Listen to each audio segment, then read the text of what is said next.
नागराज का बदला एपिसोड 2। कुछ देर तैरने के बाद नागराज एक बस्ती में पहुंच गया। नागराज ने देखा उस बस्ती पर बहुत हलचल मची हुई है। नागराज खुद से पूछता है, इस बस्ती में चीख पुकार और शोर कैसा? नागराज ने लोगों से पूछा, क्या बात है, यह भागदौड़, चीख पुकार, यह शोर क्यों? एक बूढ़े व्यक्ति ने उसे बताया, कामरू आया है। कामरू आज फिर एक जवान लड़की को उठाकर ले जाएगा। नागराज पूछता है, कामरू जवान लड़कियों को उठाकर ले जाएगा?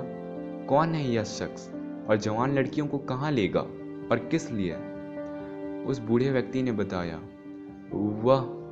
वह दरिंदा विदेशी लोगों की अय्याशी के लिए हमारी बस्तियों से लड़कियां उठाकर ले जाता है। हमने उसकी शिकायत महाराज से करनी चाहिए। जो भी शिकायत के लिए बढ़ा उसके खानदान तक का जड़ सफाया कर दिया गया। जब भी उसे पता चलता है कि बस्ती में कोई लड़की जवान हो गई है, वह उसे उठाकर ले जाता है। एक घर से किसी लड़की की चीखने की आवाज़ आती है, बचाओ बचाओ। उस घर से एक व्यक्ति बाहर आता है जो सबसे मदद मांगता है। वह कहता है, कोई मर्द है इस बस्ती में जो मेरी बेटी को बचा सके? नागराज सबसे कहता है, तुम सब बुजदिल हो, मेरे साथ आओ, मैं देखता हूँ। और नागराज उस घर की ओर दौड़कर जाने लगा। उस घर के बाहर पहुंचने पर उसका सामना 5 व्यक्ति से हुआ। 4 व्यक्ति बंदूक पकड़े घोड़े पर बैठे थे। एक व्यक्ति सरदार था और एक घोड़े पर लड़की बंधी हुई थी। नागराज ने सबसे कहा, रुक जाओ और इस लड़की को छोड़ दो। उनके सरदार ने नागराज का मजाक उड़ाया, हे, गोली से उड़ा दो, ये बहुत बोलता है। सभी गनमैन ने नागराज पर गोली से हमला किया, पर नागराज को कुछ नहीं हुआ। नागराज ने चारों पर अपने सांप छोड़ दिए, जो उनसे उनकी बंदूक छीनकर नागराज के सामने ला दिए। नागराज कहता है, तुम्हारी बंदूक मेरी कदमों में ढेर हो गई है, आगे बढ़ो और इसे उठा ले आओ। वहां वे 4 व्यक्ति डर गए। उफ, कोई सांप मेरे हाथ से बंदूक छीन कर ले गया, यह कोई जादूगर मालूम पड़ता है। सरदार कहता है, हमला कर दो, इसके 2 टुकड़े कर दो। चारों gunman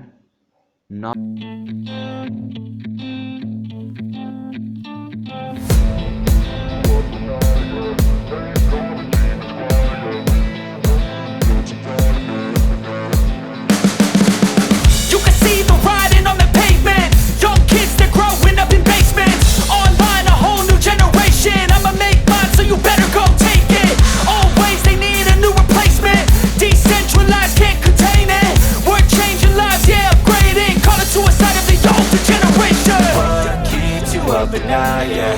Make all the demons quiet, yeah. We were built to thrive, yeah. I think that we've all had enough. What keeps you up at night, yeah.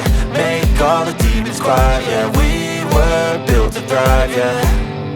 I think that we've all had enough. Oh, yeah, I think that we've all had enough.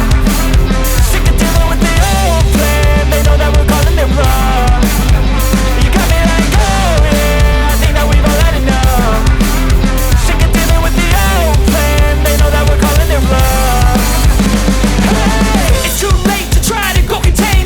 Generation fueled by creation. We live lives on a small screen nation. We control the airwaves, no negotiation. I refuse to think we need saving. Something good will come from creation. And when we think that the world is too anxious, we'll adapt, evolve, survive and save it. What keeps you up at night, yeah. जिस लड़की को कामरू उठाकर ले जा रहा था, वह लड़की नागराज के पैर छूने लगी। लड़की ने कहा, भैया तुमने मेरी इज्जत बचा ली, मैं किसी तरह तुम्हारा एहसान उतारूंगी। नागराज कहता है, नागराज कभी किसी पर एहसान नहीं करता बहन। उधर किले में महामंत्री किल्लौल को पता चला।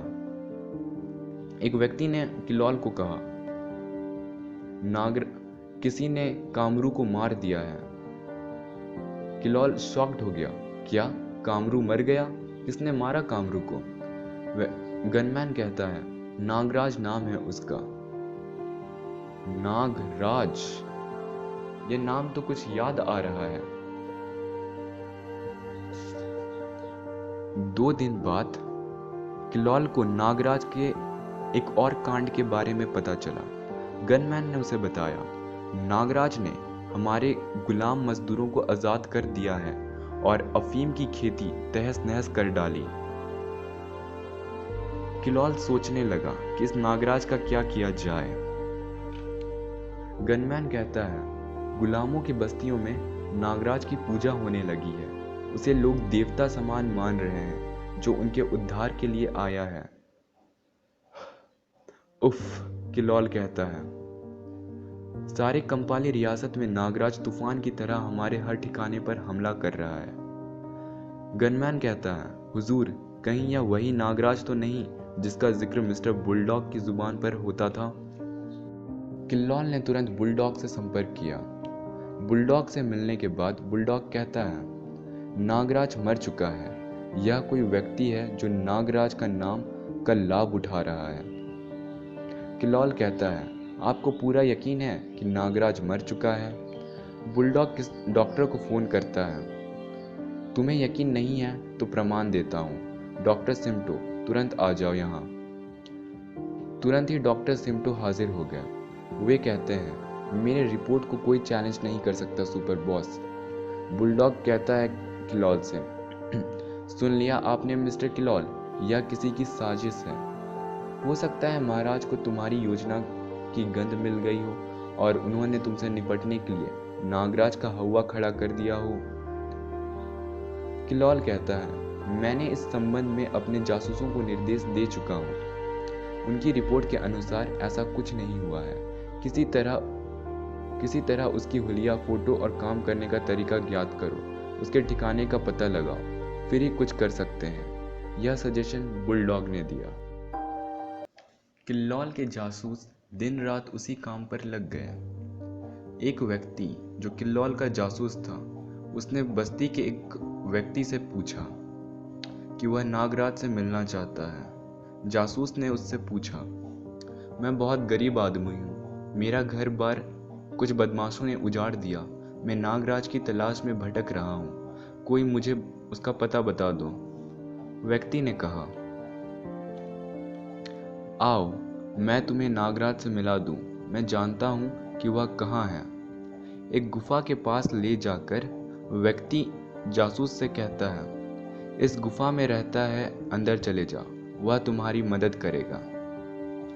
जासूस गुफा की ओर बढ़ चलता है। तभी जो व्यक्ति ने उसे गुफा का रास्ता बताया था, वह अपने आप से कहता है, इस बेचारे को क्या पता कि खुद नागराज इसे यहाँ लाया है।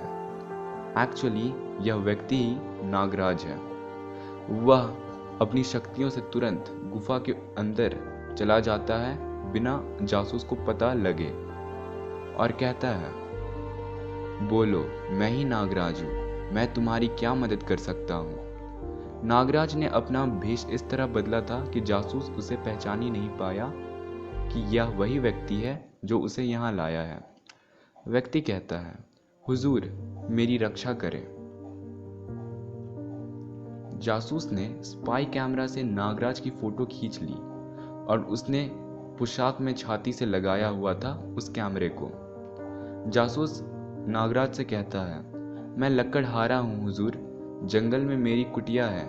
कुछ बदमाश पहले मेरी जवान लड़की को उठाकर ले गए और फिर। इतना बोलकर वह जासूस रोने लगा। उसने नागराज को एक फर्जी कहानी सुना डाली। अब नागराज कहता है, ठीक है, मैं तुम्हारी झोपड़ी में 2 दिन बिताने आऊंगा और तुम्हारी छोटी लड़की वहीं रहेगी। जासूस वापस किल्लौल के पास पहुंचा। वहां उसने किल्लौल को बताया, कल वह पोखर के जंगल में आ जाएगा। उसने 2 दिन वहां रहने का वादा किया है। मैंने कहा था कि बदमाश मेरी बड़ी लड़की को उठाकर ले गए हैं और छोटी लड़की की फिराक में है। और यह रहा उसका फोटो। किल्लौल ने वह फोटो देखी और उसने कहा, अब देखता हूँ वह पोखर के जंगलों में से किस तरह निकल पाता है।